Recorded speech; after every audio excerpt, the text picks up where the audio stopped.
우리가 어저께 이 출애굽기 13장 우리 17절로 22절까지 있는 말씀을 보고 그 말씀에 이어 이 출애굽기 14장이 이어지는 이 말씀인 것입니다. 우리가 출애굽기 13장의 마지막 절을 우리가 볼 때에 애굽에서 나온 이스라엘 백성들이 어저께 보면 몇 장이에요? 17절에 보면 바로가 백성을 보내온 후에 블레셋 사람의 땅의 길을 가까운지라도 하나님이 그들을 그 길로 인도하지 아니하셨으니 이는 하나님이 말씀하시기를 이 백성이 전쟁을 하게 되면 마음을 돌이켜 애굽으로 돌아갈까 하셨습니다. 애굽에서 나온 이후에 블레셋 길로 올라가는 그 길을 이스라엘 백성들이 선택한다면, 또한 이스라엘 백성들 가운데 생각하기를 블레셋 길, 즉 왕의 도로로 올라간다면 광야길을 거치지 않고도 쉽게 어떻게 해요? 가나안 땅으로 들어갈 수 있겠다라고 모두가 생각했어요. 그런데 하나님께서 그 길을, 이 블레셋 길로 가는 길을 택하지 아니하시고 하나님이 그들을 그의 길로 인도하지 않으셨다. 누가 인도하지 않으셨어요? 하나님이 그들을 그의 길로, 블레셋 길로 인도하지 않으셨고 다시 광야길로 선택하여 이루게 하셨다라고 말씀을 우리가 어저께 보았습니다. 하나님은 이스라엘 백성들을 광야길로 인도하게 하신 이후에 그들을 홀로 내버려 두지 않으시고 하나님은 그들의 길을 광야길로 트시고 결국은 그 광야길에서 구름기둥으로 불기둥으로 함께 하셔서 오직 하나님만을 의지하도록 하나님께서 그들을 인도하셨다는 사실들을 우리가 어저께 보았습니다. 즉 사람의 길의 방향은 사람이 선택하는 것 같지만, 사람의 길의 방향은 사람이 잘 선택해서 갈 것 같지만 결국은 그 사람의 가는 길의 방향도 누가 인도하신다? 하나님이 인도하신다 라는 사실을 우리가 어저께 보았습니다. 오늘 하루도 우리 하나님께서 구름기둥과 불기둥으로 인도하시는 그 길이라면 그 길이 우리 생각에 맞지 않고 우리 경험에 맞지 않아도 하나님이 우리를 인도하시는 길이라면 그것이 광야길이라도 그 길이 가장 안전한 길이다. 그 길이 구원의 길이고 그 길이 생명의 길이다. 누가 인도하신다면? 하나님이 인도하신다면 그것을 우리가 본문을 통해서 계속해서 하나님께서 말씀하고 계시는 거예요. 하나님이 인도하시는 길이라면 그 길이 광야길이라도 그렇구나. 제일 안전한 길이구나. 하나님이 인도하시지 않는다면 그 길이 시온의 대로처럼 걷는 길이라도 하나님이 인도하시지 않는다면 그 길은 어떻게 안전한 길이 아니구나를 오늘 어저께를 통해서 오늘 보았습니다.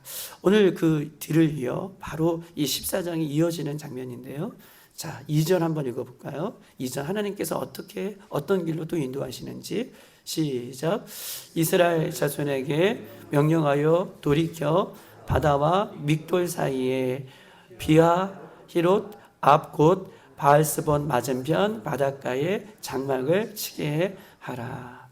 하나님이 인도하시는 거죠. 이스라엘 자손에게 명령하여 돌이켜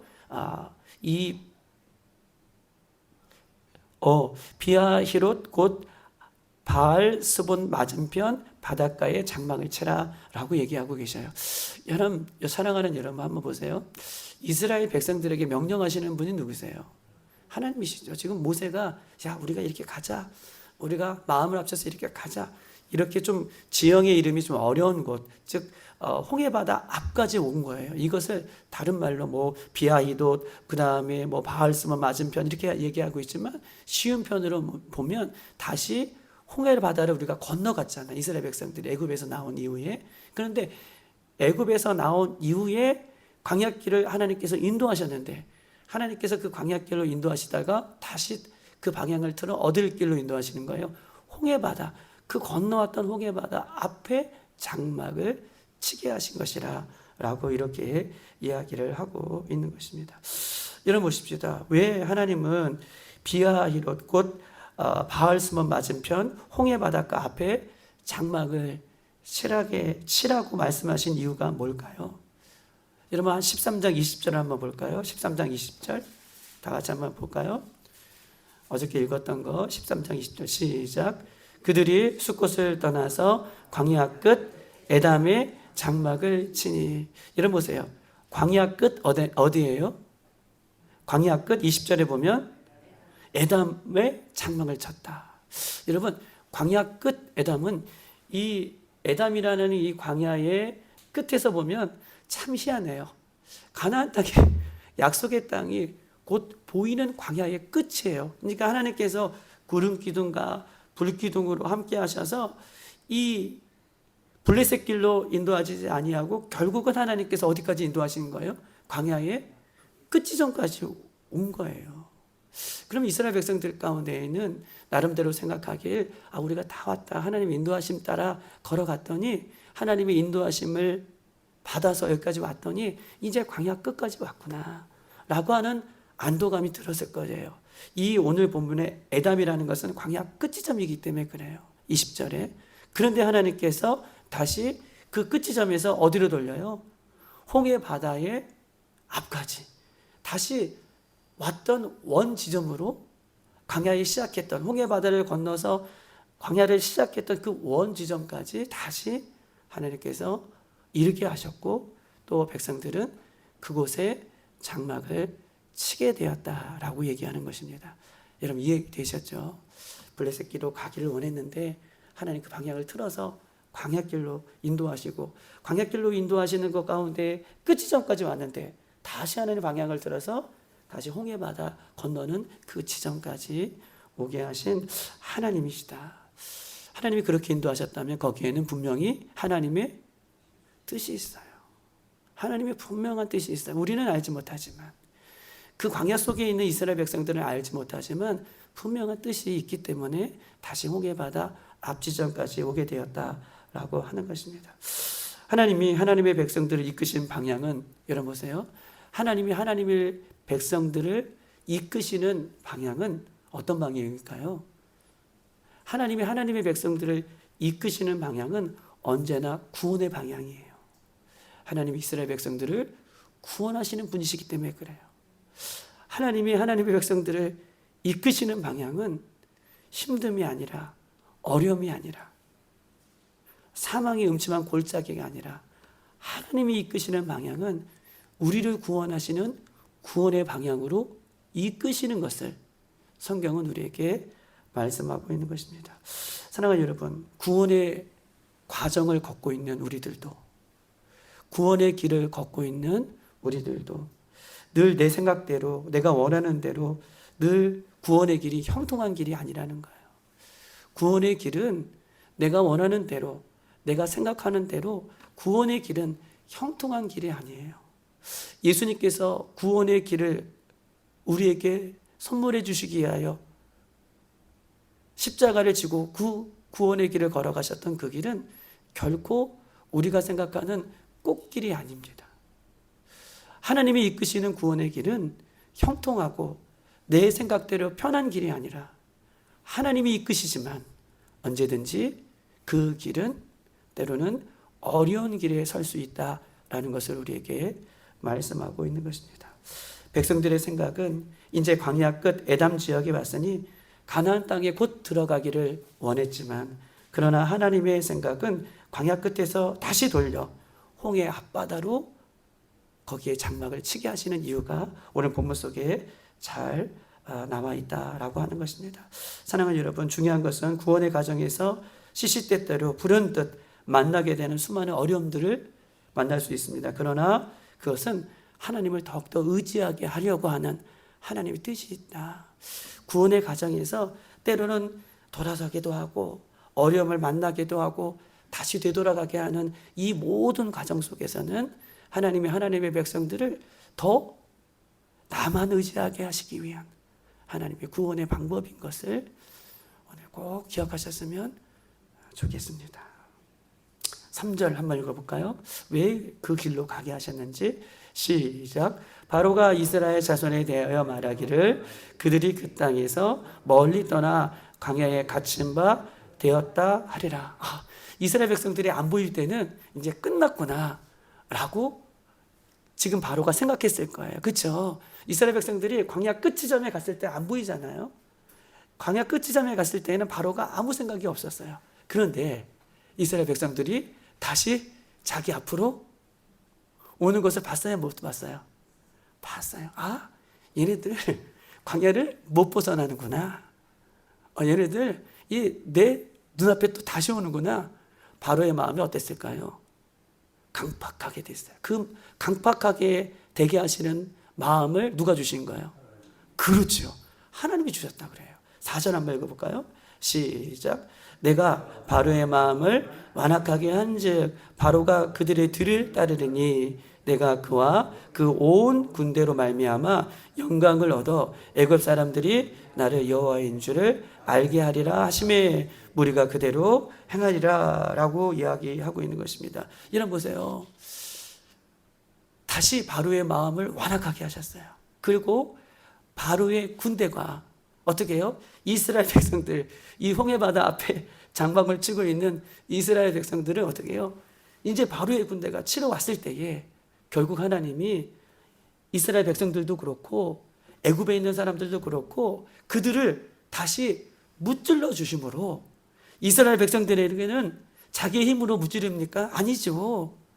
이스라엘 백성들에게는 하나님이 살아계시구나, 하나님이 우리를 돕고 계시구나, 하나님이 우리를 구원하시구나를 알게 하시려고, 또 애굽에 있는 사람들에게는 저 이스라엘 백성들의 하나님이 진짜 살아계신 하나님이시구나, 이것을 그들이 알게 하시려고. 이스라엘 백성들이 하나님 광야 끝에 왔는데 가나안 땅으로 왜 돌아가지 않게 하십니까?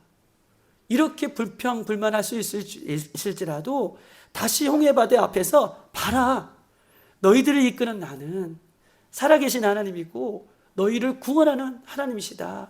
이것을 보게 위해서, 믿게 하시기 위하여 바로의 마음을 강팍하게 하시고 애굽의 군대들이 쳐들어왔을 때 다시 한번 물리쳐 주시는, 다시 한번 확인시켜 주시는, 다시 한번 믿게 하게 하시는 하나님의 손길이 오늘 본문 속에 너무나 잘 녹아져 있다는 것에 너무나 감사하고 감동이 되어지고 은혜가 되어지는 것입니다. 사랑하는 여러분, 때로는 우리 보기에 이 길이 지름길 같은데 왜 돌아서가는가, 불평, 불만이 나올 때 우리의 생각과 하나님의 생각은 완전히 다르다는 것을 여러분 믿으시기 바랍니다.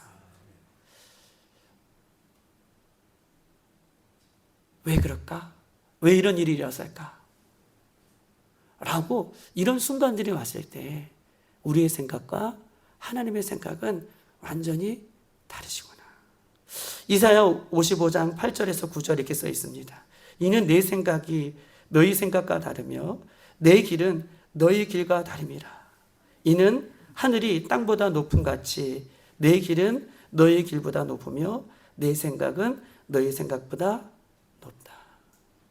여러분, 이스라엘 백성들은요, 이 14장 이후에도 어려움을 만나고 힘듦을 만나면 뭐라고 불평해요? 애굽으로 돌아갈 걸, 나오지 않았을 걸. 자꾸 이런 불판을 하는 거예요. 그럼에도 불구하고 우리 하나님은 14장 이 사건을 통해서 내가 너희의 하나님이다, 나만 신뢰하고 나만 바라보라 라고 하는 훈련들을 구원의 과정 속에서 계속해서 이스라엘 백성들을 사랑하시기 때문에 하나님의 하나님 되심을 계속해서 보여주고 있는 것입니다. 오늘 본문을 읽지 않았지만 우리 한번 8절 한번 읽어볼까요? 8절 다 같이 한번 읽어보겠습니다. 14장 8절 시작. 여호와께서 애굽 왕 바로의 마음을 완악하게 하셨으므로 그가 이스라엘 자손의 뒤를 따르니 이스라엘 자손이 담대히 나갔습니다 라고 얘기해요. 이제 바로의 군대가 이스라엘을 따랐다라고 얘기해요. 근데 보세요, 이스라엘 자손이 뭐 하고 있어요? 이스라엘 자손이 담대히 나갔다. 누가 앞에 나갔다는 것에 이것은요, 그렇죠, 이스라엘 백성이 바뀌기 시작했어요. 하나님의 군대 앞에서 이 홍해 앞바다에 하나님 이스라엘 백성들을 진치게 하신 이후에 바로의 군대가 왔으면 예전 같았으면 어떻게 해요? 그렇죠, 우리 죽었다, 우리 이제 이렇게 얘기했을 텐데, 그때 당시에는, 이 당시에는 하나님이 이스라엘 백성들을 홍해 앞바다에 놓게 하시고 장막을 치게 하시고 바로의 군대가 왔더니 여기 중요한 문장이 있어요. 이스라엘 자손이 담대히 나갔다. 여러분, 담대히 나갔다라고 하는 히브리 원문은 무슨 표현인지 아세요? 담대히 나갔다. 어떤 표현일까요? 담대히 나갔다는 것은 여러분 놀라지 마세요. 손을 들었다는 거예요. 여기서 담대히 나갔다 뭐예요? 손을 들었다. 담대히 나갔다. 손을 들었다. 손을 들었다는 것은 누구에게 손을 들었을까요?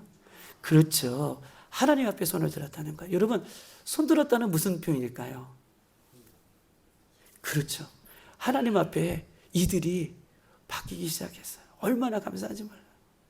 하나님 왜 이 길로 트십니까?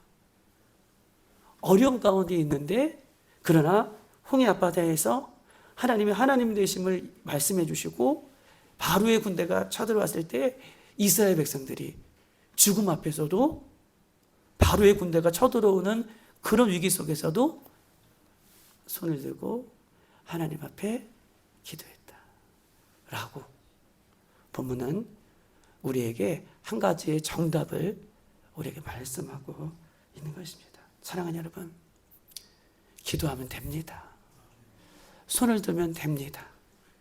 하나님 일해 주십니다. 하나님 역사해 주십니다.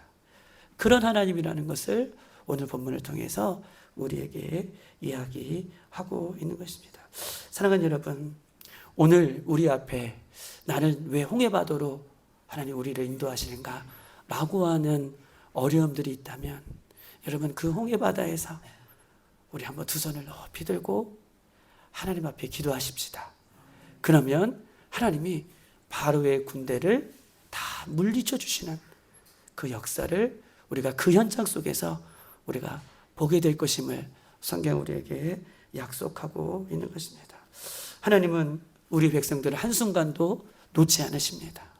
한순간도 잊지 않으십니다. 우리가 손을 들어 기도할 때에 우리의 음성을 들어주시는 분이 우리 하나님이신 것입니다. 너희 염려를 다 주께 맡기라. 이는 저가 너희를 권고하심이라. 너희 염려를 다 주께 맡기라.